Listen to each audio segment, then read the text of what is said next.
Hello hi மக்களே, welcome to அக்ஷரித்து entertainment vlog. Subscribe for more videos. இன்றைக்கி நாம் பார்க்க போகிறது என்னென்னா சுவையான கணவாய் மீன் தொக்கு.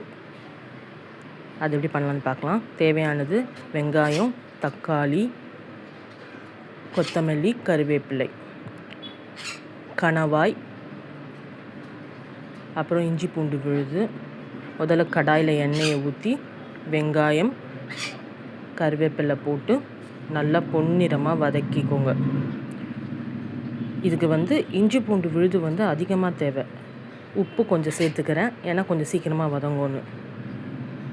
இஞ்சி பூண்டு விழுது நிறைய போட்டோன்னா அதோட டேஸ்ட் நல்லாயிருக்கும், நீச்சி வாடை இல்லாமல் இருக்கும். இஞ்சி பூண்டு விழுதை போட்டு அதையும் நல்லா வதக்கிக்கிறேன். அதோட வாடை போன பிறகு தக்காளி சேர்த்துக்கிறேன், கொத்தமல்லியும் சேர்த்துக்கிறேன். அதையும் நல்லா மைய வதங்குற வரைக்கும் விட்டுட்டு, அதுக்கப்புறம் சுத்தமாக கழுவி வச்ச கணவாய்னா ஸ்குவிட்டு, இங்கிலீஷில் ஸ்குவிட்டுன்னுவாங்க.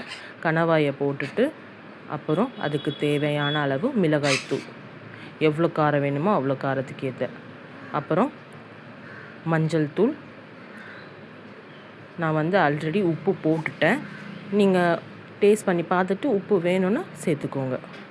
இது தானாகவே தண்ணி நிறைய விடும். கணவாய் சிம்மை போட்டு தட்டை போட்டு மூடி வச்சுடுங்க. பாருங்கள், திறந்து பார்த்தா எவ்வளோ தண்ணி விட்டுருக்கு பாருங்கள். ஸோ நம்ம தண்ணி சேர்க்க வேண்டிய அவசியமே இல்லை. கணவாய் குட்டி குட்டியாக இருந்தால் நம்ம இந்தமாரி கடாயில் போட்டுடலாம்.